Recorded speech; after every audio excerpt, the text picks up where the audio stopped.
Hei karakia tīmatanga, wakataki hau ki te uru, wakataki hau ki te tonga, kia mākina kina ki uta, kia mātara ki tai. Ke ia ki ana te atakura, e tio, e oka, e ohu. Tutura witi wakamawa kia tina, ue, tākie. Thank you. And we've got, as you can see, we've got two online, two beautiful ladies up there. So, and with Jonathan's an apology, so I'll move the apologies be sustained. Do I have a second to Craig? Thank you very much. All those in favour say aye. Aye. Okay, we'll move on to tab 1, which is on page 6, and that's the confirmation of the Executive Risk Committee on the 5th of May. If we've got any alterations or anything before we take the recommendations, is everyone happy with everything? Happy with that. Happy to move. Okay. Once again up there, if I don't see you put your hand up, just talk out. Thank you. Okay, so we have a mover and a seconder to receive those and take them as read. Confirm. Alan, Susan, thank you very much. All those in favour say aye. Against, carried. Okay, we'll go on to tab 2, which is on page 11, which is the financial and operation report. And we've got a lovely lady around the table to report on that. Thank you for joining us at the table. Fills the gap.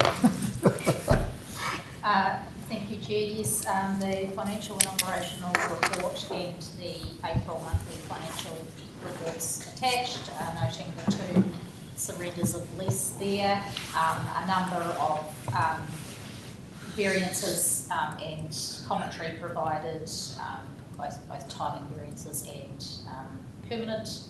Mic, please, team. The mic on, please. Apologies. Hilda. Okay. Could you just start again? I will do, yeah. Sorry. Thank you, Anita. Sorry Thank you. That. Yes, so financial and operational report, and with the April monthly financials attached, noting the 2 surrenders of leases. There are a number of underspends in various areas, both permanent and timing differences, with commentary provided. Happy to take any questions or comments. Okay, any questions on the report, Amy? The surrenders of lease, yes. are they being released, or are they? Yes, they are. So one of them had some subtenants that were reporting into that head leasee who have expressed an interest to continue. So we are in the process of entering into an arrangement with them on a month by month, so that we can still market the entire property whilst getting some lease revenue in there. And the other ones?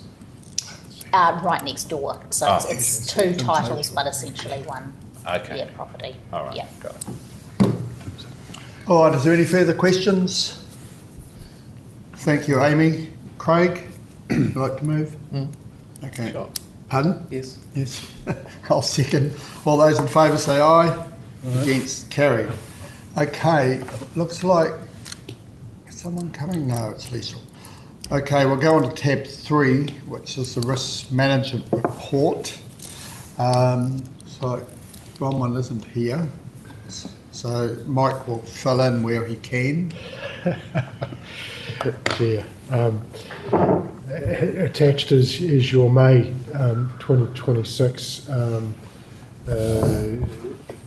risk management report, and an update on how we're progressing through all of those.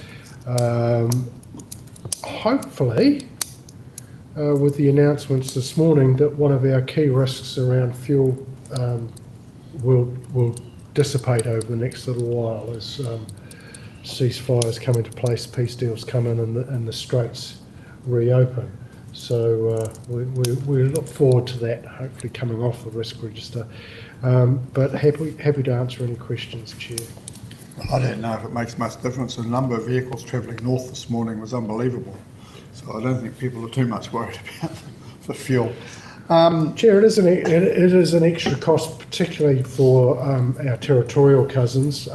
You know, some of their construction contracts, roading contracts, and the like are taking a significant cost increase. So, and certainly we would appreciate lower fuel costs on our public transport services. So, every little helps when we're trying to stay in rating caps and the like. Okay, just a point there on the discussion item on page 39. Reporting will continue to evolve. Any feedback on the nature and content of the reporting is welcomed. Yep. So has anyone got any comments about how this report is put to us, whether it's in depth enough or whether we're sort of getting too much to try and comprehend? Has anyone got any ideas on that? Through you, Chair, on page 42, the Rubik's Cube thing, I do have a little bit of trouble with that, trying to follow it, to be honest. I'm trying to work up one down another side, then they have numbers in the middle, and I'm a little bit lost to the severity or not of the actual stuff I'm looking at with risk level and what it really pertains to. Chair, I don't know if it could be spelled out in simpler terms for someone like me. yeah, I'll pass that feedback back. But in general terms, that the top line, the top Rubik's Cube is our initial assessed risk for each risk. Yes. And the second Rubik's Cube says, well, you've done all these things to mitigate some of your risks. What is the impact of those mitigations on your residual risks? So you can see that the red part of the pie graph at the top is significantly reduced in the second. And then we tend to focus our energies and our attention on the residual reds, being the residual high risk. But I'll certainly pass that feedback on to Bronwyn. Thank you. I just can't find it at the moment, but some of this is reporting on staff and staff concerns and supporting staff and managing reputational risk and all this sort of stuff. Yes. There seems to be quite a tie over or an overlap between HR and risk management. Are we getting too much into the HR side of it here when we should be more concentrating on the other working risk, operational risk? But it is an operational risk if we have, dissatisfied or unhappy or concerned staff. What is it? But what I'm meaning is some of that should be handled by the HR. Chair, Well, I'm just asking the question. I don't have a view. Chair, our risk function is not an operational entity in its own right. So, for instance, if they're working on a people risk, they will work with the HR team and say, well, what strategies have you got in place, and how are you dealing with that, and how are you measuring that, and all the rest of it. They won't jump in and do that work on HR's. Okay. Jump into HR's space. Same with finance and strategic risks and the rest of the organisation. For instance, they haven't jumped in with passenger transport on the fuel response issue, but they're very closely aware of what Cheryl and the team are doing in that space. So there's a clear demarcation there, Chair. Okay. Okay, has anyone else got any questions before we take the recommendations to receive the report? Anita, you quite happy? Yep, all good. Everyone else? Happy to move, Chair. Okay, Alan, you're second. Happy. Thank you. All those in favour say aye. Aye. Against? Carried. Okay. We need to slow down a bit because I'm going too fast for Susan. Chair, perhaps may I suggest you jump to tab 6 on the audit planning report, and I will round up Sean. I sent him a message to come and join us on the digital strategy. So if I could quickly do that, because Amy,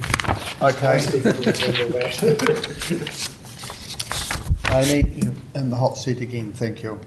Sure. So this is the audit planning report. So Yes, on page 133. this Sorry. is subsequent to the audit engagement letter that we signed with Deloitte earlier in the year. The audit planning report outlines the areas of focus for the auditors and any key areas identified by the Auditor General. It outlines the costings and the work plan. Happy to take any queries. Councillor Through Jameson. you, Chair, do you think they've covered off the areas that need looking? Are you happy with what they're doing and nothing outside of their scope? Yeah, through you, Chair, I do agree with that. I think the areas that we see every year around sensitive expenditure and reasonable and efficient spending are highlighted in the report. Valuation of assets and recognition of revenue, so all of the aspects that you would expect to see, Okay. I believe are covered in there. I did see the cost to do it and was a little bit shocked. Yeah, and that's certainly in That's- line with any other providers, but and not too dissimilar to last year. There was not too much of an increase, but noted, yeah. Thank you. On page 141, they talk about assets, flood protection and investment properties, and they talk about carried out at fair value. A value is a value. I don't quite know what they mean by fair value, the term fair value. I don't recall ever seeing it expressed in that way. Yeah, so through you, Chair, what the auditors are looking to test for the assessment of the value that we have included for those assets on the balance sheet. Does it accurately reflect their value at that time? So they will rely on our external valuers reports to do that. So that fair value draws to that. Does it accurately reflect the value of that asset? Yeah. Chair, the concept of fair value is built into the accounting and auditing standards that we have to comply with and the auditors have to comply with. But I've got to say it's come up more importance over the last 10, 15 years, more in the commercial sector where you get balance sheets that are heavily geared and management and governance teams have looked to overstate the value of assets to support the gearing of those balance sheets. It becomes marginally interesting exercise in a local authority with a non-profit driven focus.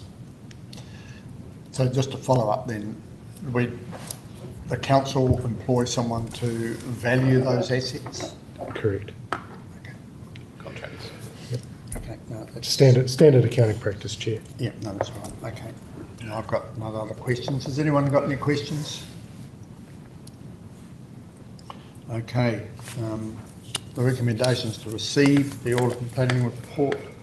So, yeah, audit and planning report. I'll move. Benita, would you like to second? Benita seconds. All those in favour say aye. Aye. Against, carried. Okay, now we'll go back to tab 4, which is the digital strategy program update, and from Sean. Welcome, Sean. Hello everyone. I'll leave the floor to you. All right, thanks for having me. I'm Sean Williams. I'm the Digital Technology Manager for TRC. I want to take you through a report just around the progress to date in implementing our digital strategy and program. If we just go quickly into the background, in 2023 we adopted our digital strategy. For the last number of years we've been working against a program of work to help enhance the way TRC uses digital and IT. In terms of our progress, thus far we're moving into the 4th year of our digital program. We have completed a large number of projects over this time, approximately 70. This has moved the needle in regards to the way we use digital at the organisation substantially. Just one thing I forgot to mention, alongside this digital program of work, we also have a digital governance board, which ensures that we are working towards the outcomes that the digital strategy really pushes for. In May 2025, an independent report was provided, just reinforcing the progress of the digital strategy and how successful it has been for the organisation. So in terms of outcomes, we've seen some improvements to stakeholder and customer experience. We've seen productivity gains, enhanced effectiveness of our core systems. We've also seen an uplift in digital cybersecurity resilience as well, which I'm very, very passionate about. Coming into our last few years of our digital strategy, our focus will be completing some really core large pieces of work, notably the implementation of Datascape Regulatory. Datascape Regulatory is a replacement for our ageing current regulatory system called Iris Classic. We'll also be implementing a lot of the benefits we're really after come with the implementation of some of these large systems at the end. On page 52, you'll find just some of the last major projects that we have in play. Just reiterating, the Datascape Regulatory system will be our largest. We also have some other large initiatives in place, such as mapping our business processes. This is a precursor for Datascape Regulatory, replacing our lab system, which is an in-house built end-of-life system, which is quite a complex system. Our modern data platform, which is integrating data from multiple systems into a unified platform. This will help give us a bit more data-driven insight and will help us enable a little bit more AI and automation into the way we do things. And then lastly, continuation of our digital strategy program. So just in summary, it has been, since we started our digital strategy and our program, we've seen a large number of projects completed with some good outcomes across the organisation. Whilst we have come under a little bit of internal pressures to continue this delivery. So going forward, we will continue this investment, notably with the conclusion of some of those large-scale delivery initiatives. So just what I'm after from the group is just noting the progress to date in implementing this digital strategy. I'm keen to take any questions. I'll pause now. Great. What sort of thinking has there been put into what will happen with all of this post-October 2028? And how would it be perhaps integrated into what new entities are doing, or would it stand on its own, and does it match what other people are doing around the country in the regional sector? Chair, that is a very, very good question, and one that we've been putting our minds to as a sector over the last few months. So there's a whole range of factors in play here. First and foremost, as Sean noted, our existing system, Iris Classic, is at end of life and will be switched off in the next year or two. So we need a replacement. Like most of regional councils in New Zealand, we've hitched our bandwagon to the Iris Next Gen project, and like the rest of those councils, we continue to do the rollout and the implementations to the current timeframes. The activities that we do, the regulatory activities that we do that will be covered by Iris Next Gen, will continue to be done by some body or organisation, group of people. So there will need to be a solution. There is currently no other solution in the marketplace that someone could drag off the shelf and implement. So this product will be of value to whatever a future structure might be, delivering that range of services that we do. The other mildly complicating factor is the RMA reforms, which talk about national planning systems and one system for managing all the regulatory functions and all the rest of it. So the messaging to date we've had out of MB and MFE is acknowledge the investments and the work that's been done to date. Don't stop that at this stage, so full steam ahead, carry on with those investments, which sends the reasonably clear signal to us that when they're starting to look at one national system for this, that Iris Next Gen is going to be a very clear player in this game. And as I noted earlier, there is no one product you can grab off the shelf that MFE could do. This is the closest to a national solution. So where RSHL, changing hats, RSHL is looking to position Iris Next Gen as that nationwide solution to the government. And even if it's not, does it have the, I don't know, the API endpoints or whatever? Is it able to integrate into something else if there was something else that government and their wisdom decided to build separately? Absolutely. So what you've got with and Sean White is nodding, so I'm on safe ground here because we're heading into technical ground reasonably quickly.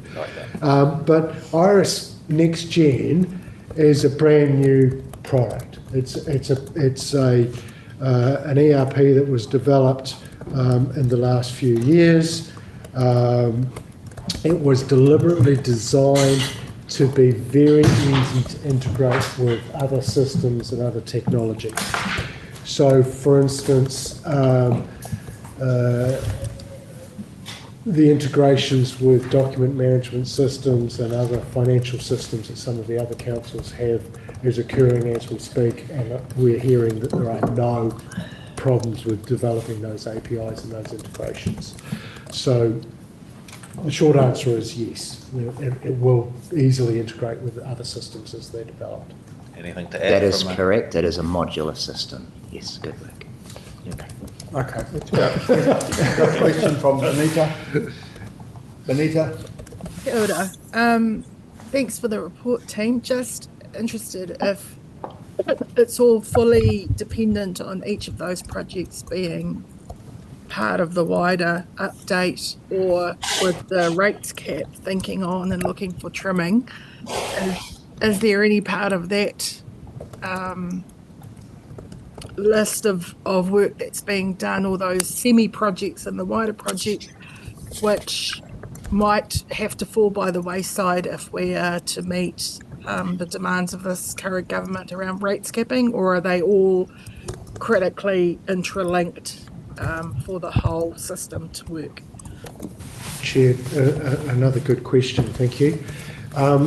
So the digital strategy was fully built into and fully budgeted into our 24-34 LTP. So what we're talking about at the moment is not new spend that we've got to find money to accommodate. It is within existing budget lines we've already previously budgeted for. We commence implementation of Iris Next Gen in the first quarter of 2027. So by the time the first year of the LTP, the 27-37 LTP rolls around, 27-28, we'll be a third to a half of the way through that implementation. And so there's a whole lot of temporary costs and temporary staff, backfills, fixed-term employees and the like, that are there that go through the first year or so of that LTP and then drop away quite sharply, some of those costs. By year 2 and 3 of the LTP, we're much closer to a baseline IT function that you would need to carry this organisation forward, and depending on what future structures may or may not look like. I guess, having said that, Councillor, the workshop on the LTP levels of service indicated that we need to look at all of our activities and consider options on, excuse me, and consider options on what if we trimmed budgets in any one of our areas, what would that look like? And our digital team and our digital strategy is no different from that.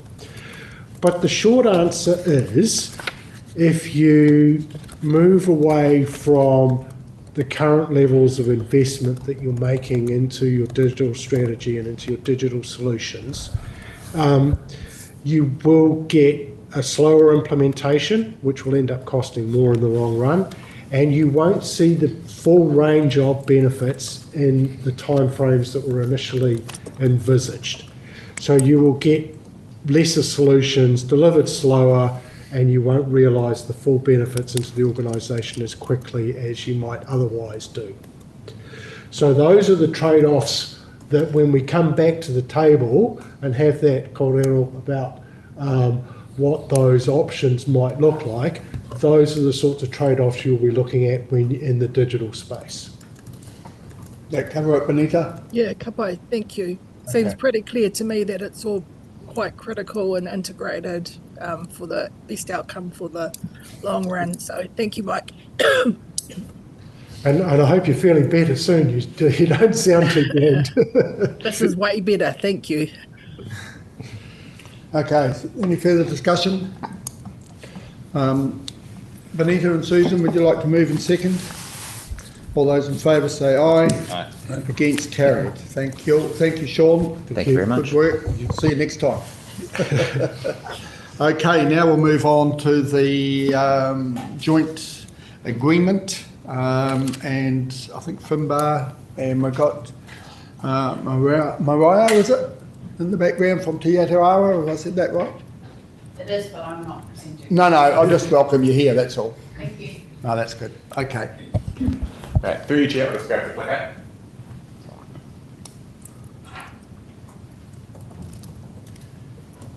So, thank you. Through you, Chair, before you today are two agreements that are very much intricately related, to the point where at times over the last few months I've gone slightly loopy, trying to keep both agreements straight as we draft and make sure they all fit together properly.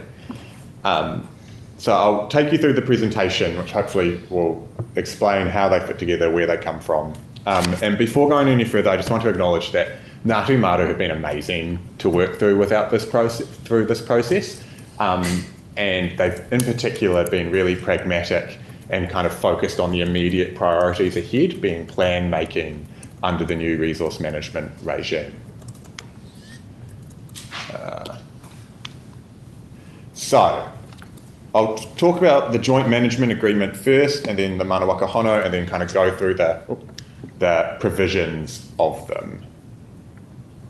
So the joint management agreement, it's a tool that's under the Resource Management Act it's about as formal as you can get when it comes to partnership and shared decision making under the RMA. So under a joint management agreement, it's a mix of formal shared decision making. So that's where if you make a decision, like you agree something under the kind of governing body of that agreement, done and dusted, that's a decision as of council. So you wouldn't then take it back here, for example.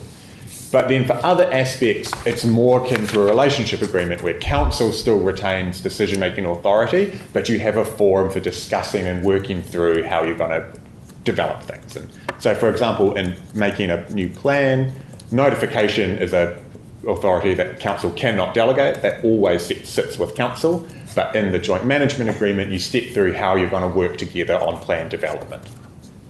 So the Ngāti Maru settlement requires a joint management agreement between TRC and Ngāti Maru, so it's a legal obligation for us to develop this, like we had with that Maniapoto relationship agreement last year. That was similarly a settlement obligation. It's only between TRC and Ngāti Maru. You can see there what it must cover, which we'll step through in the agreement. And importantly, the scope of it can only apply to the Waitara River and activities in the catchment that affect the Waitara River. It doesn't cover the full Ngāti Maru Rohi. And where it gets really complicated is in the text of the settlement agreement, it requires some provisions to only be exercised between TRC and Ngāti Maru, other provisions to be exercised between TRC and the Waitara River authorities, which is essentially any iwi who have mana whenua in the Waitara catchment, Te Ati Awa, Ngatatama, that kind of stuff, Ngatamutanga, sorry. And then there's some things which you have to deal with the Waitara River Committee, which is the committee that has to be established under the Waitara Lands Act for the management of that TRC income that you'll be aware of. So that's where it gets quite complicated. But we've done our best to, I think, develop something that's as simple within the complicated framework the legislation has given us. May I just ask a question then? On section 86, you talk about what the targeted parties, the Waitara River Committee, and you talk about enforcement. How do they get involved in enforcement? I thought the enforcement activity was from this council, not the committee. So could you just explain the enforcement side of it? Good question. So this is something that in the JMA, there's some things where we've developed new provisions, mainly around plan making, and there's other ones where we've just said we're going to do exactly what the settlement says we have to do, and this applies to the enforcement space. So the Settlement Act sets out that basically through the Waitara River Committee, twice a year you need to meet and discuss various things, and some of the things that you would discuss is opportunities for the Waitara River authorities to be involved in enforcement action in terms of providing witness statements, or have a discussion around kind of compliance monitoring priorities. So you might have a discussion to say, we know this activity has flagged some issues, so why don't we over the next year focus enforcement inspections on that. Council still retains the authority to do the actual enforcement action, but we work together to kind of develop standards or criteria to kind of support that. Does that make sense? Yeah, that was just my concern. Okay, Yeah. thank you. Move on. So Someone else has got a question. So this is the Waitara catchment. So you can see it there. So that's the extent of the JMA. And then, so that's the JMA. In terms of the Manawaka Hana Arohi, these are a tool also under the RMA, but they're a bit different. The main difference is that these don't have that formal shared decision-making side that a JMA does. These are more akin to a relationship agreement where you basically set out how you'll work together, but council retains its decision-making authority in all matters. And under the RMA, once initiated by an iwi, which Ngāti Maru has done, you have to end in an agreement unless both parties agree to pull the pin. So again, once it's initiated, it's a statutory obligation for us to complete this. This one is between Ngāti Maru and all 4 councils, since they've initiated with all councils in the region. And it must cover plan making and monitoring. So again, that's the focus, is that plan making side in particular, kind of parking, consents and enforcement until maybe some point in the future. And this one applies to the whole rohi of Ngāti Maru, which is this slide here. And so how you can see how they cover how they cross over in terms of the 3 districts as well. So basically, any resource management thing or any plan you're making that affects stuff in that area, you trigger those relevant parts of the agreement. So both agreements have a set of principles that kind of frame their overall operation. They're as aligned as they can be. Again, the Settlement Act mandates some principles. The RMA mandates some other different principles. So we can't align them entirely. And similarly, the JMA is by its nature much more focused on freshwater. Like that's its focus. So there's some principles in there specific to that. And then some of the key ones is, a lot of it is what you'd expect. It's, that you just kind of respect each other and you respect your responsibilities and obligations. It talks about the parties upholding the Treaty of Waitangi, the Treaty of Waitangi and its principles. Just to note, that language, it's long-winded because that's what's used in the Settlement Act. Like that's the kind of crown formulation for how you talk about these things. And I'll just comment on that. In terms of the council, one way to think about this is that upholding for us, it still has to operate within the statutory frameworks, and that's covered in the agreement. So basically for upholding for a council is to do what the Crown says we have to do in terms of our statutory obligations in that space. But it also does signal kind of generally like you want to have a good, strong relationship. And one thing to note around, particularly around the JMA, is it does also talk about Te Mana o Te Wai. But again, we've been very careful to make sure to clarify that this is a tikanga concept and it's not related to Te Mana o Te Wai that's in, for example, the National Policy Statement for Freshwater, just to, again, because of that risk of we can't have an agreement that says one thing, but then the legislation tells us to do something different. So we've been very careful there. Both agreements have this overarching leadership or relationship forum to kind of oversee their implementation. For the JMA, it's a leadership forum, 4 from TRC or 4 from Ngāti Maru. But we have also drafted it so when the Waikato River Committee is established, that can just do those functions, so you're not having these multiple committees. We've tried to draft these agreements to reduce duplication between different processes as much as possible. And then you have a relationship forum for the Manawaka Hono, which has representatives from Ngāti Maru and all 4 councils. And then our hope is also, we've drafted it again in a way, because other iwi have initiated Manawaka Hono processes, they get over the line, a collective agreement or other agreements, the intent would be that you have a single relationship forum. We talk about all those agreements in one spot. So again, you don't have this. We can preserve your calendars, put it that way. All right, in terms of the operative stuff, plan making, this is the most important one in terms of the priorities ahead of us. And what it sets out will do is more or less, whenever we're doing a plan change or we're about to kick something off, we sit down and we have a big old hui and we work through these prescribed matters on how we're going to work together. So how do we develop a common understanding of the context, the problems we are trying to solve? What's the kind of right scope for the plan change? How do we want to consider different options? And here, again, this doesn't mean we have to agree on this stuff. We're always going to have disagreements, but you're just transparent about that and work it through as much as possible. And then also, it codifies, under the RMA, before you publicly notify a plan, you have to do what's called Clause 4A consultation, where you give the draft plan to iwi for comment. And so it just formalises that process. It says we'll try to give them 2 months. We'll ideally give them 2 months for comment, and we'll respond in writing how we've addressed it. That's the same that we have in that Maniapoto relationship agreement. And then finally, it also talks, if we're appointing commissioners for a hearing, we'll talk with Ngāti Maru and the Waikato River authorities and go, do we need someone who has appropriate tikanga or knowledge, kind of Mataranga Māori knowledge in Taranaki, and if so, who might be appropriate? And we have to, for the new plans anyway, they have to be heard by independent commissioners. Yeah. Monitoring enforcement, so this is just in the JMA. I won't go through it in detail, but just to reiterate, this is just cut and paste from what the settlement says. So the Waikato River Committee must meet twice a year and you talk through these different things. A really important point about this one is the settlement makes very clear costs associated with the section must be paid out of the TRC income reserve, so that's that Waikato River Committee money.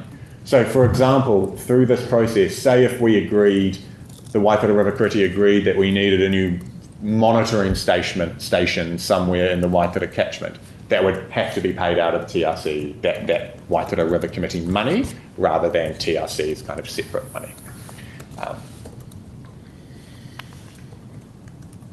Resource consents, again, this just says we'll do what the settlement requires of us, which is that we will provide them information related to resource consents on a range of matters that we receive, which we already do. And then we've said we've given ourselves 24 months or longer if we don't get around to it and there's other priorities to work through basically some criteria that the settlement says we have to do to help us make resource decision-making decisions. So, for example, criteria on what our expectations are for applicants to engage with iwi before they lodge an application with us. And we have to treat them as an affected party regarding mining activities within scope of the JMA, which is pretty straightforward. And yeah, nothing in the Manawaka Hono about resource consent, but it does kind of say, hey, at some point in the future we might put something in, but we'd have to work through that down the line. Other matters, capacity building. So this is the agreements include a provision that generally everyone meets their own costs in terms of implementing the agreements. But we do have this provision around capacity building, so we can have a discussion around, are there opportunities for Potaira from Ngāti Maru to be seconded into council for a while to kind of build their expertise, or similarly, seconding council staff into an iwi authority for a bit. But you've just got a forum to have those discussions. And then the JMA talks about a Waitara strategy. So this is linked to the Waitara River Committee in terms of developing a strategy for how that money will be spent in the benefit of the catchment and restoring it. And then we've also said for freshwater farm plans, when we get detail on that, we'd also like to have a discussion around how Ngāti Maru can be involved within that process, but we're still waiting for more detail on that one, hence the long time frame. And then finally, we also just have to notify them about any issues we know of with abandoned petroleum wells. That's something that it sets out in the settlement. Finally, there's a bunch of legal stuff at the end of these agreements, for want of a better word. The two most important ones are probably those clauses around relationship to RM reform and relationship to local government reform. The one for RM reform basically copies what's in the bills at the moment, which is you just do your best to give effect to the intent of the agreement as much as you can under the new legislation until such time as we've had a chance to review it. And the one to relationship to local government reform just says along the lines of, so I can't remember the exact wording, but basically we can't bind that future entity because it's a future entity, but we can signal our intent that we like these agreements and we would like to see them transferred, but noting discussions would have to happen with that actual entity in the future. So next steps, this is the final slide. So we're not seeking your decision to adopt the agreement now. We wanted to bring it to this committee to test it first. And if you're happy with it, subject to any changes that might be required, if they're not too significant, I suppose, we'd propose to take it to council on the 30th for adoption. And then we'd begin working on that terms of reference for that group. And we'd start working through the spatial planning process and how we work together on that, which we're already having those discussions, to be honest. And we'd start working through all those other matters. And just on that final point around the Waitara River Committee, we're still working through, but we're getting a bit of movement on the Waitara River Committee in terms of potentially getting that set up. Still a lot to work through, but some promising signs there in terms of that committee, which I know has been a question in the past. So that's a lot of information. I know that they are complicated agreements. I should also, they've both gone through legal review, independent legal review by our lawyers as well. Just to note that we have made sure we've done that too. Happy to take any questions. Anyone got any questions? I asked mine on the way through, apart from that I don't. Anyone else? Benita? Oh, Benita's got a hand up, sorry, I couldn't hardly see it. Kia ora, Finbar. Kia ora. Thank you, Mr. Chair. Finbar, just in terms of the leadership forum, I mean, I don't have any issues at all with all the wording and the technical aspect and all that sort of stuff. I know you guys have that really well sorted, and with the legal peer review, I'm really pleased to hear that. I'm interested in the relationship bit and the leadership forum where you outline that there will be members from TRC and the iwi. How will that work? Who will those members be? Will they be governors and or staff? And when the governor's no longer in place, how does that leadership forum then have the appropriate membership from whatever the entity to follow will be? Through you, Chair. Great question. A lot of that would be worked through in the terms of reference for that group. So it's kind of punted a degree of the detail to that process. But I think it's reasonable to say, well, assuming it's not integrated into the Waitara River Committee, because that's a bit of a different beast where we're still working through some stuff. But if it's an independent group, there'd probably be flexibility. The expectation would be that probably it's mainly councillors and trustees who are coming together for that forum.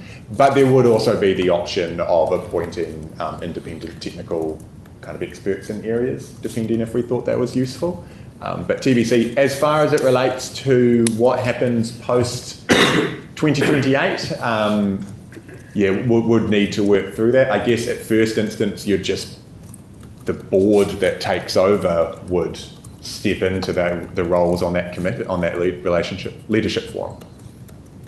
But I'd also suggest, as well as being able to second in the technical expertise that might be needed, that the terms of reference also include being able to second in tikanga or, mana whenua expertise as well to fill any of those gaps, to make sure, or local government experience as well, just to make sure that you're covered with the ability to have people brought into the forum to fill any gaps. There's a skills matrix covered in the draft, and I assume it's still there, Waitara River Committee agreement, that covers all that diverse range of aspects. Because as well as those, you're talking people that understand how to manage $25 million investment fund. So, there is a very diverse range of skills that need to be picked up in all of this, and the structure that's going to be covered by 3 separate agreements. Because again, important to recognise, of course, Ngāti Maru are leading on behalf of the other 3, possibly 4. Well, in fact, the Waitara River Authority's definition is quite wide, so it's more than just 3. There's 3 others. There's 3 who are keen. 3 who are keen, 3 others, one of whom we still need to approach and need to get ticked off before that gets finalised. That's new. We've been to Topuni Ngāraru is on, they're the iwi authority, aren't they? Or is Kokorangi? TBC, I don't know. I don't think they'd fall within the definition. I need to check. I'm not sure if they would meet the definition of a Waitara River Authority. There's something we can quickly talk through with Whare Hoka anyway, because I thought they were, because the catchment starts on the Monga, and anyway, so there's some others. There are other iwi authorities that fall underneath the Ngāti Maru umbrella and the Settlement Act in these frameworks. So it's and with 4 councils involved, and it's going to be a complex little matrix. Okay, any further questions? Everyone had to say? Right, the recommendations there receive a memorandum. We'll have a mover and seconder for that. Happy to move, Mr. Chair. Susan, all those in favour say aye. Aye. Against, carried. Thank you, Finbar. Thank you very much, Chair. Okay, now we'll go into the accommodation update, Mike. Chair, we're in a reasonably good position now. We had the blessing of the building on the 28th of May, and we moved in the following weekend and officially opened on the Tuesday after King's birthday weekend. And so we are now fully operational in the new build, which is good news. We're into the defects phase of the project and finishing dotting all the I's and crossing all the T's. We have tenders have been received and are currently being evaluated for the demo of the 2-storey building. That will be subject to subsequent work. And we're now having a look at where our budget lies after all of that to assess what we've got left that can be spent on putting a coat of paint and a bit of carpet down in the new areas of this building, or the reassigned areas of this building. So that's where we are, Chair. Happy to answer any questions over and above on that report. Is there some thought being put into doing perhaps some cosmetic detail around the front of this building so it matches better, so they don't look so different? Yes. So that's all part and parcel of how much money's left in the pot and what our priorities are for. Are you familiar with the expression putting lipstick on a pig? Thank you for your comment. Very informative. And once the 2-storey building comes down, you're looking at paving that or making that into car parking? Correct. That's the plan at this stage, yes. Okay. And that's budgeted for, or that's? Yes, that's part of the project scope, all the rest of it. A lot. So a lot will depend on how the final numbers, and the final numbers on the main build were coming in slightly under budget last I looked. How much the tender comes in for the demo and reinstatement of that into car parking will then dictate what's left over in the project budget for this building. Yeah, that's our priorities. Hopefully some left lipstick. Correct. Rather than Bit of blush as well, maybe. rather than put the lipstick it. on, has there been any thought about a name for that building? Chair, that we were gifted a name for that building at the blessing. Okay. So it is officially Te Whare o Whakahurangi, and we'll get some signage and put up for that building. So that was a very special and part of the blessing and a significant honour. So yes, that will be appropriately reflected. Okay, is there any other questions? Where am I? I've got lost. There appears not, so the recommendations are on 164. I'll move and Alan will second, no doubt. All those in favour say aye. Against, carried. Okay, now we'll go offline and we'll move into public excluded, tabs 8, so we'll just wait to make sure that no one else is on it and we'll go into the public excluded. Chair, whilst that's happening, very happy to take any councillors through the new build after this meeting.